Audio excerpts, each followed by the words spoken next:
Greetings and happy Wednesday evening. I hope everyone is doing well. I want to share with you today the more or less the anthem of the Hebrew or Jewish people under the Old Testament. This prayer is something that they would say routinely and repeat it. They lived by it. They believed it. And it is from the book of Deuteronomy, chapter 6. And I'm going to read it starting in verse 4. And you've probably heard it as well. Hear, O Israel, the Lord our God, the Lord is one. You shall love the Lord your God with all your heart, with all your soul, and with all your might. This is something that the Hebrew people recited. It is a word for them, and it's very much a word for us. Let me break it down a little bit. Maybe we'll understand, give it a little bit more punch. Hear, O Israel. And of course, that call goes to not just Israel, but also to us as Christians. The Lord, when we say Lord, that is capital L, capital O, capital R, capital D. Not just the Lord of the manor or Lord over his slaves. This is the Lord. This is from Moses' encounter. When Moses asked, who shall I send? He said, I am, or I am and I will be. He is the eternal God. And there was a lot of just a way to write that, whether it's Adonai, Yahweh, and it's been from Hebrew to Greek. There's been some changes there, but it is a very special, unique, and it applies only to the Lord. So the Lord our God, the Lord is one. He is one singular triune God, the Father, the Son, the Holy Spirit. The Romans had many gods. The Greeks had many gods. The Hindus had many gods. We have one. So the Lord. There's only one of him, and he is precious. So the Lord our God, the Lord is one. Verse 5, you shall love the Lord your God. So love is something these days, and we know there are different kinds of love. But overall, this love, this strong desire, affection that God has for us, our understanding of love comes from God.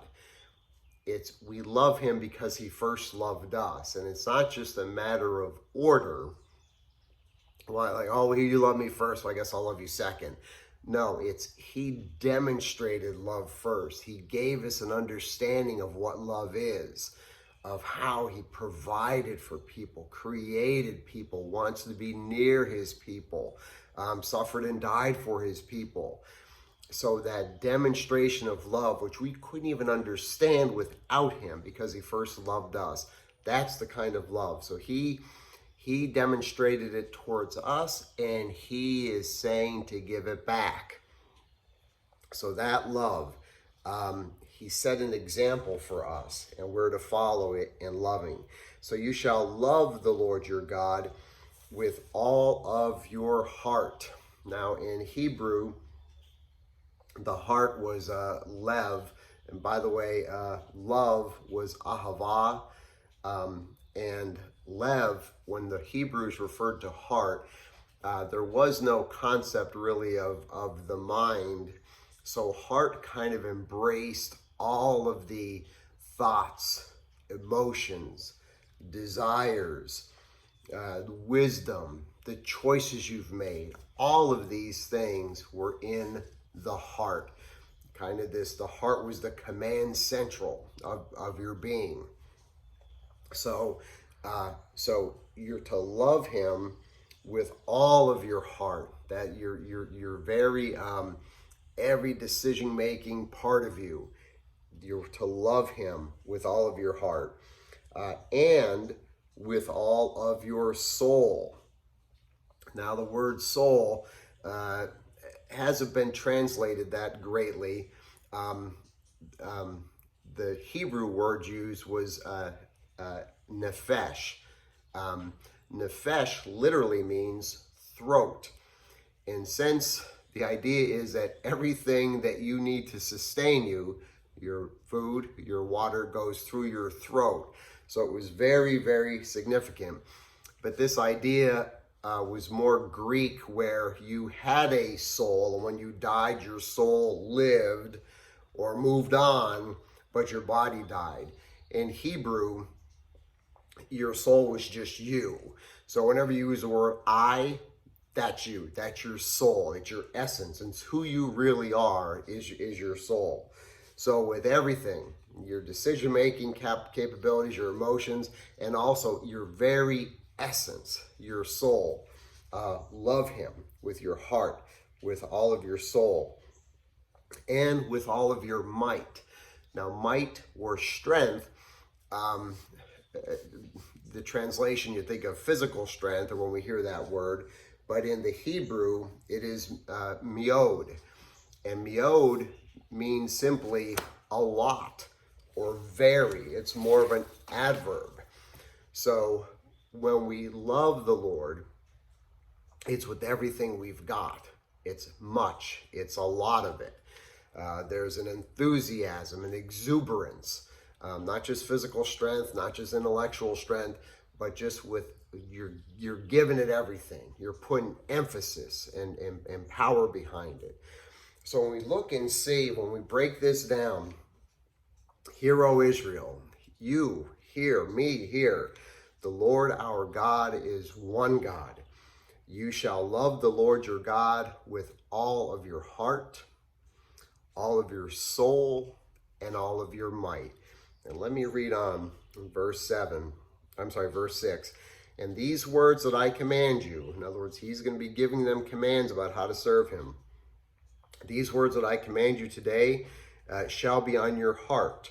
You shall teach them diligently to your children, and you shall talk of them when you sit in your house, and when you walk by the way, and when you lie down, and when you rise. You shall bind them as a sign on your hand, and they shall be as frontlets between your eyes. You shall write them on the doorposts of your house and of your gates. Are you picking up a little intensity here? We tend to think of like, oh, well, I'm going to have my time of devotion. I'm going to attend church today. And we want to kind of give God a little segment. The Lord is wanting everything. When he says, listen, O Israel, that's not just hearing, but that the word, the Hebrew, it's implied that you are obeying it. This is a full-time job, so to speak. We're thinking about him. We're talking about him. We're teaching him to our children. We have frontlets in front of our eyes where we have a constant reminder of who he is. It's on our gateway, on our doorpost. Oh, so if we have some kind of notion where we're going to give God a little chunk of ourselves, that's crazy. That is not the command of the Lord. Give him everything.